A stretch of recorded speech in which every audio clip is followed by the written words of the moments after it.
like to thank the committee for the opportunity to talk, and looking forward to the questions at the end of the discussion. I feel like I got the least exciting part of this session, but no less important.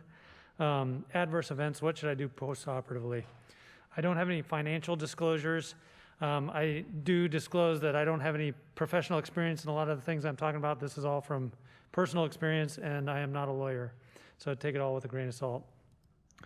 So the first thing I think you should do when you deal with one of these intraoperative events is walk out of the OR and take a break. You know, get a drink, go to the bathroom, take a couple deep breaths.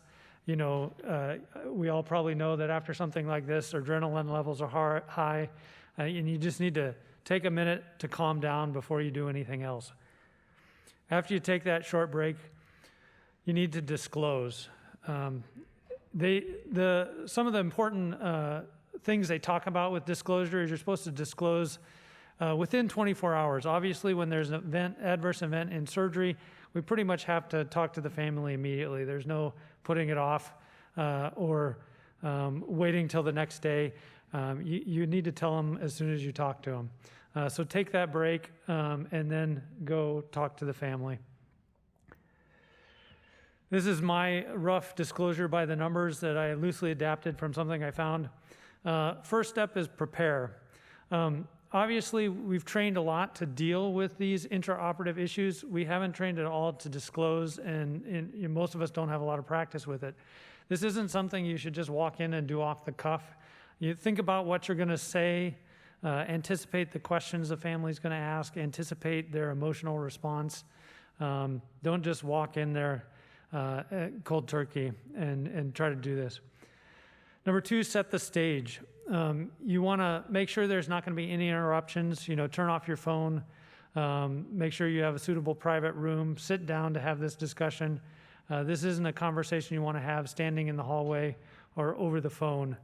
You want to make sure the family knows that you're invested in the conversation, and they don't get the feeling you're just trying to, tell them and rush out of there. Number three, and this is the important part, explain the facts.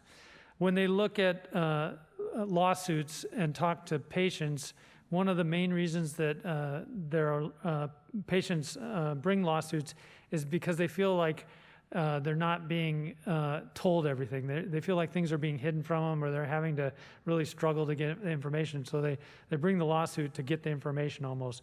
You want to disclose the adverse event early in the conversation. You don't want to, wait until the very end to make it look like an afterthought or, in the middle. It's right at the beginning. You want to talk about what happened and why, but you want to give the facts. You don't want to speculate at all. Just give the facts you know. You want to talk about, how it's going to be managed, and you want to talk about the immediate and long-term impact of the adverse event. Number four, apologize. A lot of people are reluctant to do this because they think it's taking responsibility. You don't need to say, I'm sorry that I did this. You need to say, I'm sorry that this happened to your family member.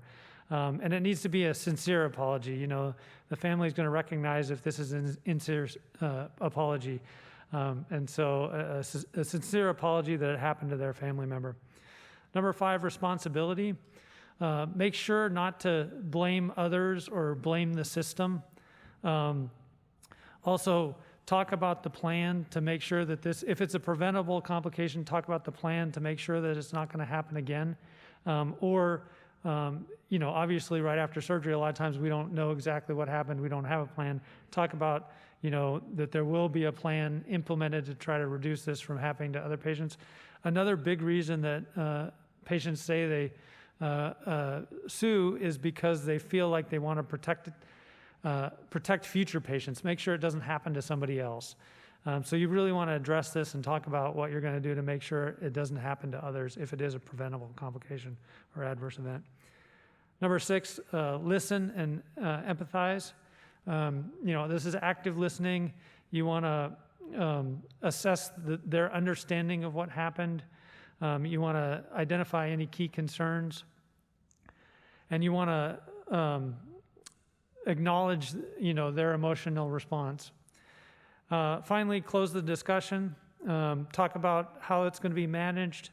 Talk about, when you're going to talk to them next. Usually after surgery, it's going to be when the patient's awake and you're going to come back and talk about the complication or adverse event with the patient and the family again. And give them a contact, somebody they can get a hold of if they have further questions.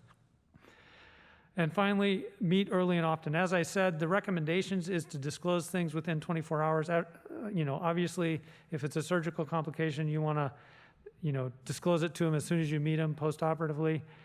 You want to make sure to have follow-up discussions and make sure they don't feel like they're not getting all the information or you're trying to hide things from them.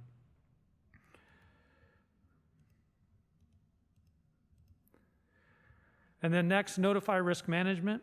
I think as surgeons, we're bad about this. It's better to over-notify than to under-notify, but I think, a lot of times we're busy, we don't think it's important. We tend not to do it until we get that call saying that the family's unhappy, but, try to get them involved early and notify them right away. Take care of the patient. It's easy to over-treat patients after an adverse event. It's also easy to bury your head in the sand and kind of hope for the best. You want to have balanced management of these patients.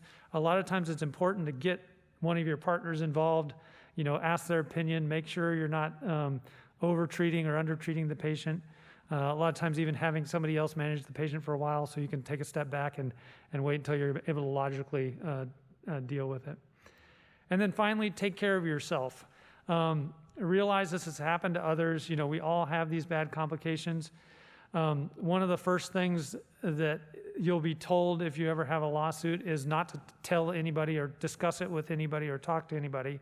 And obviously that's probably the right thing from a lawyer's point of view, but for your own personal health, that's not it's not helpful, And I think it's important to talk to people, seek support. And obviously, as physicians and especially as surgeons, we're incredibly bad at this. But just make sure to understand that this has an impact on you and you need to, take care of yourself. Thank you very much.